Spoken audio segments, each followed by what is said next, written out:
திரு AK. Ramanujam அவர்கள் 1991 எழுதிய ஆங்கில கட்டுரையில் 300 இராமாயணங்கள் இந்தியாவில் இருப்பதாக தனது நூலில் குறிப்பிட்டுள்ளார். இந்த இராமாயணங்களில் சில நூலில் கதைகள் பல கோணங்களில் சொல்லப்பட்டிருக்கிறது. அதில் கைகேயி மற்றும் ஊர்மிளையின் தியாகம் பற்றி ஒரு நூலில் சொல்லப்பட்டிருக்கிறது. ராவணவதம் முடிந்து சீதை, லட்சுமணன், வானரங்கள் மற்றும் ராமருக்கு உதவிய இராட்சச படைகளுடனும் அவர்களின் குடும்பத்தினருடனும் ராமர் புஷ்பக விமானத்தில் அயோத்திக்கு திரும்பும் வழியில் பரத்வாஜ முனிவரின் அழைப்பை ஏற்று அவருக்கு வாக்களித்தபடி இரவு அங்கு தங்கினார்கள். விடிந்தால் 14 வருடங்கள் முடிந்த நிலையில் பரதனும் சத்துருக்கடனும் அக்னி பிரவேசம் செய்யக்கூடும் என்பதால் அவர்களை தடுத்து நிறுத்தி தான் வந்து கொண்டிருக்கும் செய்தியை கூற அனுமன் ராமரால் அனுப்பப்பட்டார். அவரும் நந்தி கிராமத்துக்கு வந்து அவர்கள் நெருப்பில் வீழ்வதிலிருந்து காத்த பிறகு பரதனிடம் அம்மா எங்கே, நமஸ்கரிக்க வேண்டும் என்றார். பரதனும் ராமனை பெற்ற பாக்கியசாலி அன்னை கௌசல்யாவை இதோ என காட்டினான். அவளை வணங்கிய பின்பு மறுபடி அம்மா எங்கே, நமஸ்கரிக்க வேண்டும் என்றார்.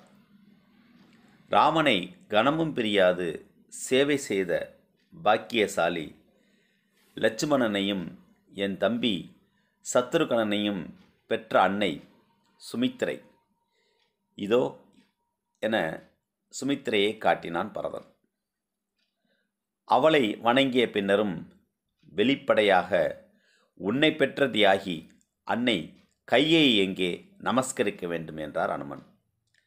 துணுக்குற்ற பரதன் அவள் மகா பாவியாயிற்றே, அவளுக்கு மகனாக பிறக்கும் அளவுக்கு பாவம் செய்து விட்டேனே என்று நான் வருந்தாத நாளில்லை.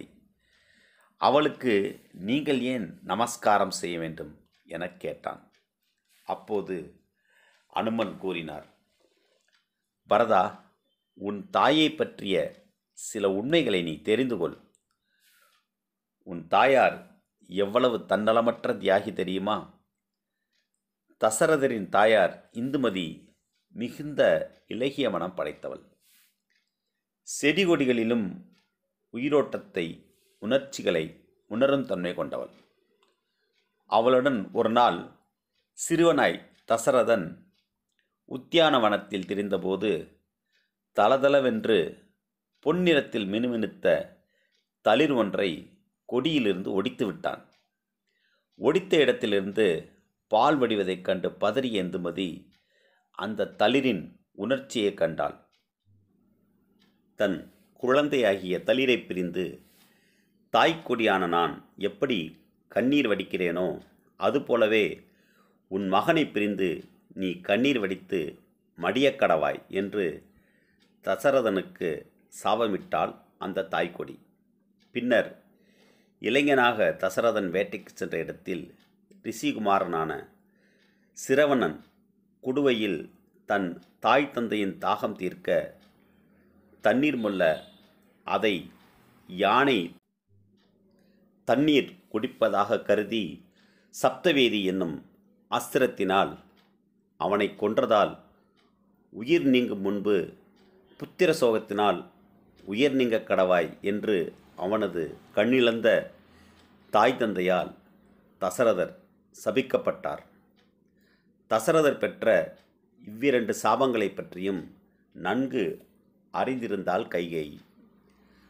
தசரதர் ராமருக்கு எவ்வளவு சீக்கிரம் பட்டம் கட்ட முடியுமோ அவ்வளவு விரைவில் முடிசூட்ட நிச்சயித்து தன் அரசவை ஜோதிடர்களை வற்புறுத்தி குறித்த முகூர்த்தத்தில் பின்விளைவுகளை பல கலைகளையும் சாஸ்திரங்களும் அறிந்த தன் தந்தையிடமிருந்து தான் முழுமையாக கற்றிருந்த ஜோதிடத்தின் மூலம் கோசல ராஜ்யத்தின் ஜாதகத்தினை ஆராய்ந்து நன்கு அறிந்திருந்தாள் கைகேயி. அந்த முகூர்த்தப்படி ராம பட்டாபிஷேகம் நிகழ்ந்திருந்தால், ராஜ்யத்தில் ராமர் அன்று அரசராக அமர்ந்திருந்தால், அதுவே அவரது ஆயுளை முடித்திருக்கும். புத்திரசோகம் தசரதனையும் முடித்திருக்கும். புத்திரசோகம் எப்படியும் நிகழ வேண்டும் என்னும்போது அது ராமனை விட்டு தற்காலிக பிரிவா நிரந்தர பிரிவா என்பதுதான் பிரச்சனை. தனக்கு பாவி என்ற பட்டமும் கொடுமைக்காரி என்ற பட்டமும் வந்துவிடும் என தெரிந்திருந்தும் ராமனின் உயிரை காப்பாற்ற நிச்சயித்தாள் உன் அன்னை. அந்த கணத்தில் ராஜ்யத்தின் அரசனாக இருப்பவன் உயிர் நீப்பான் என்று ஜாதக அமைப்பின்படி நிச்சயம் என்ற நிலையில் ஏற்கனவே ஆண்டு அனுபவித்து முதியவனாகிவிட்ட தசரதன் உயிர் நீப்பதே மேல் என அவள் எண்ணினாள். ராமர் 14 நாட்கள் வனவாசம் செல்ல வேண்டும் என்று தசரதரிடம் அவள் கேட்க விரும்பினாள். ஆனால் வாய் தவறி அது 14 வருடங்கள் என வந்துவிட்டது. ஒரு கணம் கூட ராமனை பிரிவதை சகிக்காத தசரதருக்கு இதுவே உயிரை கொல்லும் விஷமாகிவிட்டது. எந்த பெண் தன் மாங்கல்யத்தை கூட பணயம் வைத்து மாற்றான் மகளை காப்பாள்? ராமரிடம் கைகேயி கொண்ட பிரியம் அத்தகையது. நீ ராஜ்யத்தை ஏற்க மாட்டாய் என அவளுக்கு தெரியும். ஆகவேதான் நீ அரசாள வேண்டும் என்ற வரத்தை கேட்டாள். ஒரு கால் நீ பதவியேற்றால் ராமனின் உயிர் காக்க உன்னையும் இழக்க அவள் தயாராக இருந்தாள். அவள் மகா தியாகி.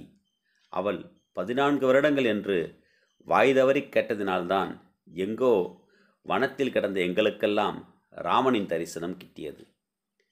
ராவணன் முதல் பல ராட்சசர்கள் வரை ராமரால் வதமும் நிகழ்ந்தது.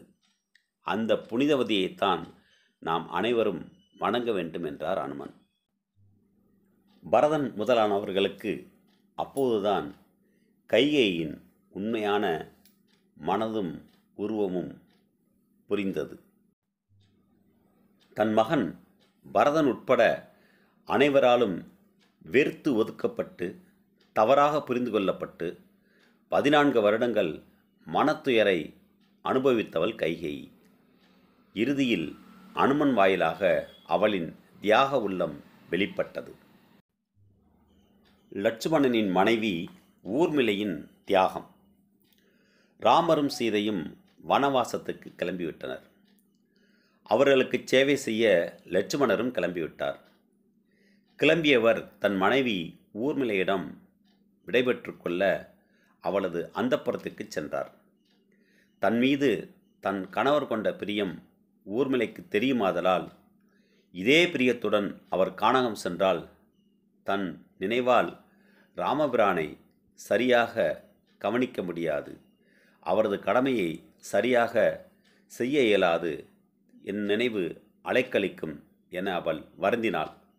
ஆகவே அவர் தன்னை வெறுக்கும்படி தான் நடந்து கொள்ள வேண்டும் என நிச்சயித்தாள். தன்னை நன்றாக அலங்கரித்து கொண்டு லட்சுமணனை வரவேற்க தயாரானாள். லட்சுமணன் வந்து கானகம் செல்வதை பற்றி கூறியவுடன், தந்தை காட்டுக்கு போகச் சொன்னது உங்கள் அண்ணனையே தவிர உங்களை அல்லவே, நீங்கள் ஏன் கஷ்டப்பட வேண்டும்? அன்னிதான் அண்ணனை மணந்த பாவத்துக்காக அவர் பின் போகிறாள். நானாக இருந்தால் அது கூட போக மாட்டேன். வாருங்கள் என்னுடன், நாம் மிதிலைக்கு போய் சௌக்கியமாக வாழலாம் என்று சொன்னாள். லட்சுமணன் கோபத்துடன், நீ இவ்வளவு மோசமானவளா? நீ வரவேண்டாம், என் முகத்திலும் இனி விழிக்க வேண்டாம், இங்கேயே சுகமாக படுத்து தூங்கு. என் அண்ணனுடனும் அண்ணியுடனும் நான் போகிறேன் என்றான்.